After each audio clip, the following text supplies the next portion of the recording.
Hello, I'm Eric Snodgrass, Principal Atmospheric Scientist with Nutrient Ag Solutions, and I'm going to thank you for watching this weekly AgWeather update brought to you by the Farm Credit Associations of North Carolina. I want to begin today with our discussion of our drought, and we're going to start by looking at a map of the last 14 days of percent of normal precipitation. Parts of the state of North Carolina extending into Virginia and other pockets of the mid-Atlantic have received no rainfall, and there's been a few streaky storms in and around the central part of North Carolina, but outside of that, we've been extremely dry in the eastern part of the United States. It's been extremely wet on the flip side of this down here in the south. Parts of Texas, getting over to Louisiana, have seen over 1,000% of normal precipitation in the last couple of weeks. There are dry pockets throughout the Corn Belt as well. So you can see here in parts of, for example, the Great Lakes states, Michigan, Wisconsin, Northern Illinois, and down here in Tennessee, Kentucky, dry. And there are even large regions, despite the map I'm about to show you, which was rainfall that moved through this area, several places here in the Western Corn Belt still very dry. I think the other thing to just keep in mind is out west, we have had an extremely dry start to spring and summer, and that's going to raise concerns later on this year for the risk of fire. So that's kind of a national look here. Now, take a look at it a couple other ways. Top 4 inches or top 10 centimeters of soil moisture in terms of percentile. The majority of the mid-Atlantic getting into the Carolinas here is sitting below 5% and much of it below 2%. And then we can look down deeper to understand how extensive the drought concerns could be by looking, again, just down deeper in the soil. And if we look down to 100 centimeters, that's about 3 feet down, a substantial portion of the eastern part of the United States here is going to have some long-standing issues with keeping water in the profile, given how dry things have been. Now, I want to look at this in a couple different ways. I want to compare it to a year ago. I want to also compare it to how well I forecasted. Okay, so let's go back a year and let's talk temperatures first. Then we'll come back to precip. This was May 1st through the 24th in 2020. And after very cold air settled into the Great Lakes states at the beginning of May, we had a hard time shaking that off over in the Carolinas. In fact, several climate reporting districts in the Carolinas and Virginia had their coldest such time period, again, May 1st through the 24th on record, while the southwestern United States baked. Compared to this year, while we've been on the cooler side of this once again, not quite to the extent of what we saw. So in general, these temperature patterns from a year ago versus this year have some similarities, but where we break away from that is when we look at the precipitation. May 1st through the 24th last year was extremely wet across North Carolina. Many climate reporting districts reporting a top 5, and this goes back to 130 years worth of data here, but a top 5 wettest such time period. And also just look around the rest of the country, throughout the Corn Belt, getting into the upper Midwest, and then back into the Pacific Northwest. Compare that to this year. This is what you've got. That's May 1st through the 24th for 2021. And now we're looking at near record dryness here in parts of the Mid-Atlantic getting into the Carolinas, where down here in Louisiana and Texas, it is the record wettest. And just keep in mind the differences here in the Northwest. These changes year on year is what adds a lot of variability to the forecast and makes it difficult to predict. And speaking of prediction, back at the very end of April, this would have been what I would have shown you for the forecast for May. And so what's interesting about this is that there were indications that we were not going to see such extreme drought. And the flow was likely going to set this area for some very wet weather. What was the difference? Well, it was actually focused more like that, coming in this direction rather than that direction. And it shows you one of the difficulties of what we do. Sub-seasonal forecasting, that's where we predict out beyond 10 to 15 days. The skill is very low, and it's a product of the chaotic nature of the atmosphere, plus our inability to model it well, given a lack of good initial conditions and high-powered computing. And this will continue to be an issue as we go forward, which is why we focus so much on our next week to 10 days in my videos. But I give you that long-range outlook just so we have something to compare against. So what happened over the last week? Large blocking ridge set up a ring of fire. And the ring of fire happens around the ridge. So honestly, the ridge at times sat right over the top of North Carolina, Virginia. And the flow came around it just like this. So we opened up the Gulf of Mexico to a lot of moisture transport here, severe storms in parts of the high plains, but we were shut down. and that shutdown and precipitation, it was pretty well forecast by the European model. So this was from a week ago. This is what I showed you last week, and we knew we were not expecting much because of this pattern. So right now, and I'll show you again in a few moments, the European model seems to have the best handle on the pattern. We're going to use it continuing forward, despite some of its struggles in the very long range. So what happened yesterday? Well, this is the sunrise this morning, but I got to take you back. The wave that was coming into the west, I'll rock back and forth on Sunday here, was initiating severe storms on the high plains. But we were tucked underneath this larger ridge. And even early in the day, let's go back there, right there. As the cumulus cloud field began to build, I mean, we all know this recipe, right? The cumulus clouds build midday. Some of those storms pop into big, heavy rainfall makers, and then things dissipate later in the day. Well, watch as I go through this.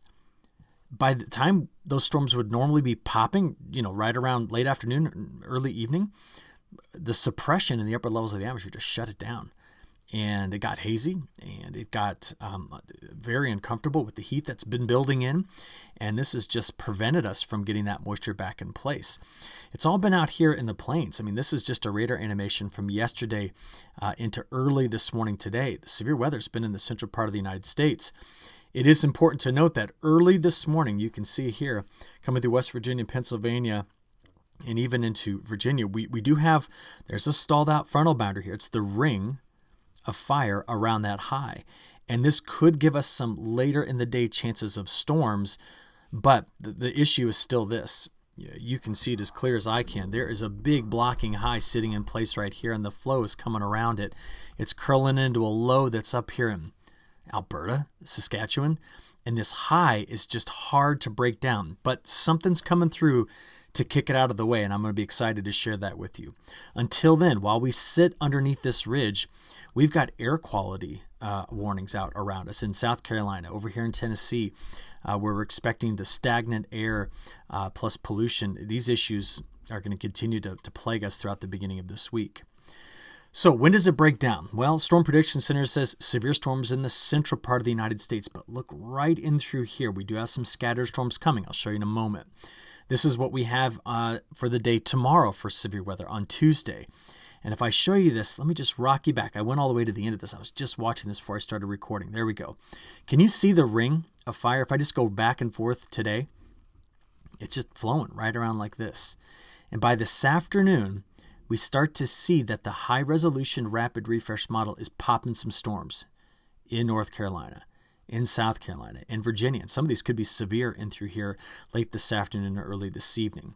But it's not the type of setup where it's rain for everybody. So just looking out there through the day on Tuesday, scattered storms are what we have at best. Okay, beyond that, something is shifting.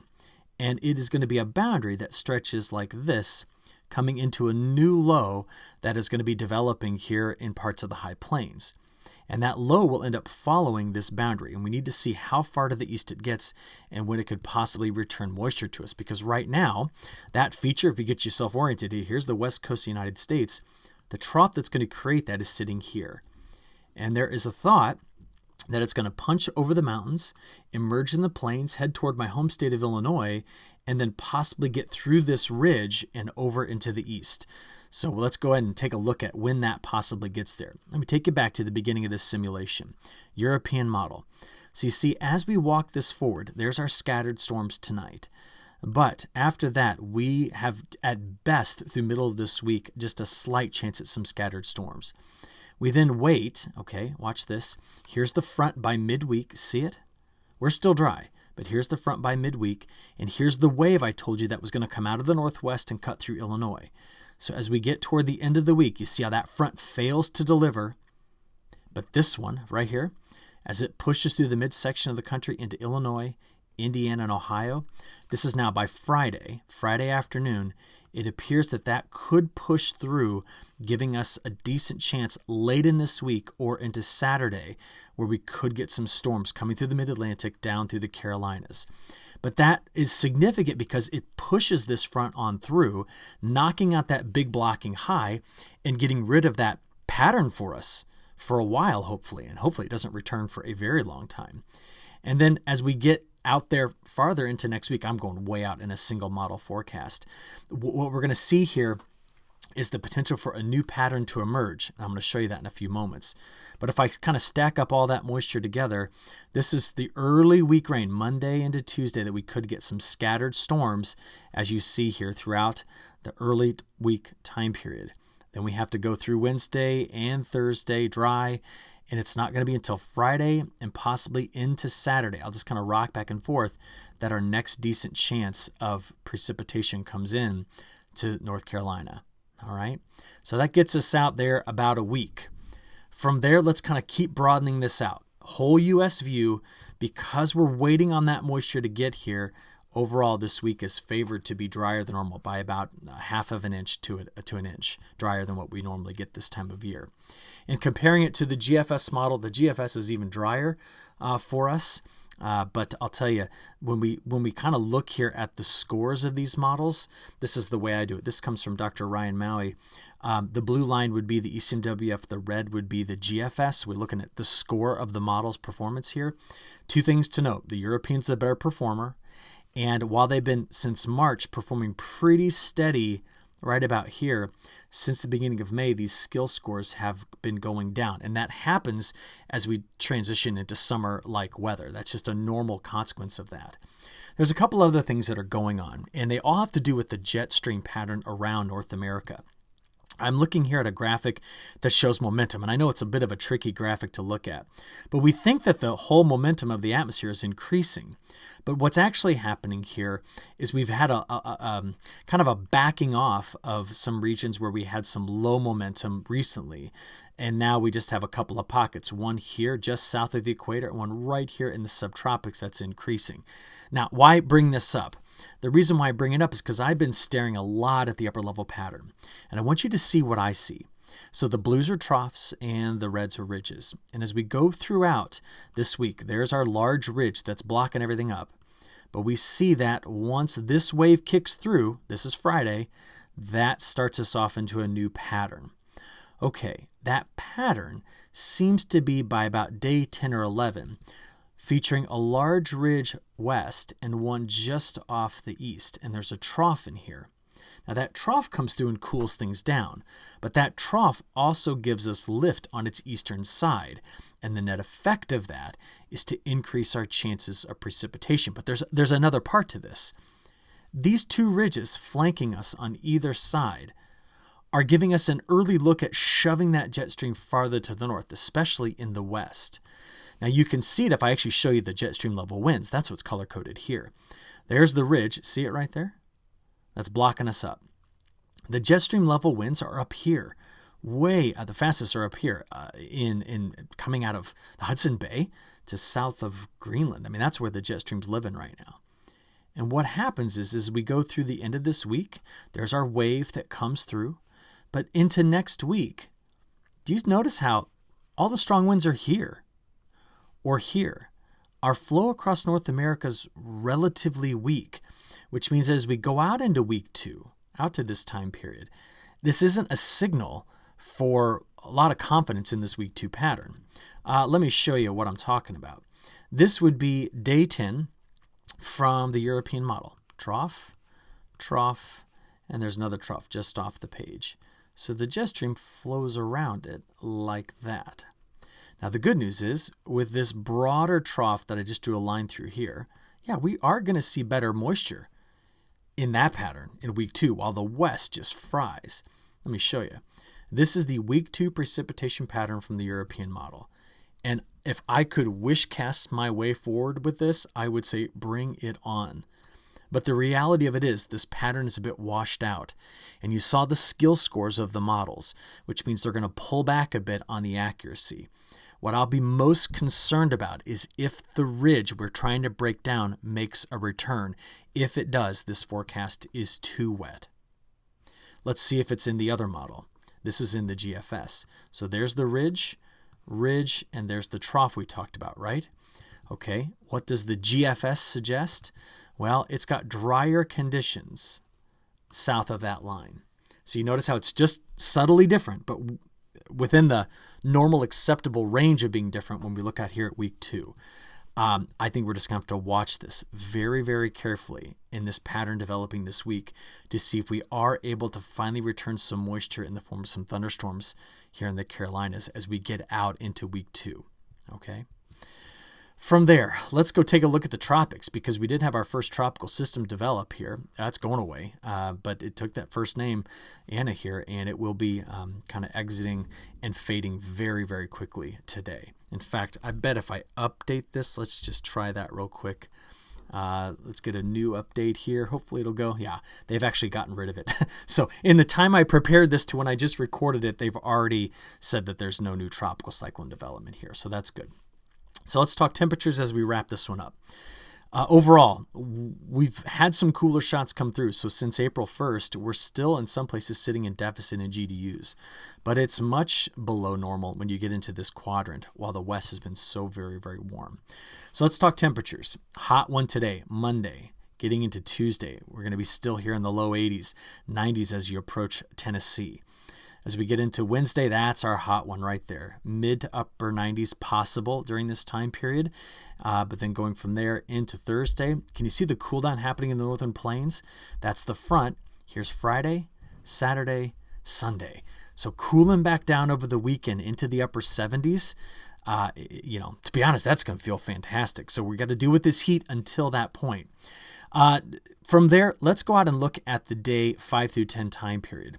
Now remember, this is when we watched the ridge building here and the ridge building there, and so there was a trough in between.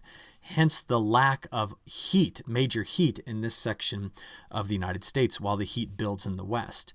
The European model says the same thing. Western heat, we're going to be seeing our temperatures, well, you got the numbers right here, maybe upwards 3 to 4, 5 degrees cooler than normal during this time period. Going beyond that, this is now out to day 10 through 15. We will bounce back in our temperatures at that point, but do you see all the warmth here? This to me suggests that the jet stream is going to try to stay relatively far to the north. And why you see cooler conditions here, this is largely cloud cover driven and precipitation driven. And it is also in the GFS as well. In fact, the GFS starts to bring the heat in east and west again pretty quickly as we get here into the month of June. Now, last bit here, longer range. European model's prediction of the MJO. It's coming into phases 5 and 6, 7, and 8. Now, last time it was over here, it went way high amplitude, and that's what made us so cold at times in late April and early May. We're not forecasting that to happen, not expecting it to jump way out here and then swing through the Indian Ocean at high amplitude. If it continues to kind of stay here, maybe even crash back into null space, this is going to have a much lower correlation with our longer term temperatures. So what do they look like? Well, this is from a model called the CFS V2. I know I like to show you the European, but let's complement that today with the CFS V2. You can see the effect of the ridges, right? The red colors represent heat, hotter than normal conditions, and they're on both coasts. So we're kind of flanking the United States with these ridges. So we're cooler in the central. That's June 6th through 12th. This is now the 13th through the 19th, and you continue to see that. So despite the cool down we're going to get this weekend, the likelihood of going into June with a cooler pattern is limited unless we see a big shift in, for example, the MJO or the North Pacific jet stream, which I'm not seeing at this particular point. And I also can say that the European model buys into the same pattern. June 6th through the 13th, see the temperature pattern here. And then if I just take you out from the 13th to the 20th, the model isn't backing away from that. So we're going to go and stay on the hotter side of things. The big question mark is on the return of moisture. The last thing we want to see is another blocking ridge. The good thing is the near-term ridge will break down later this week. I'll watch it. I'll keep an eye on it all week, and then I'll report back to you again on Monday what those transitions have looked like in the longer term here. Appreciate your attention. We'll talk to you again next Monday. Thank you.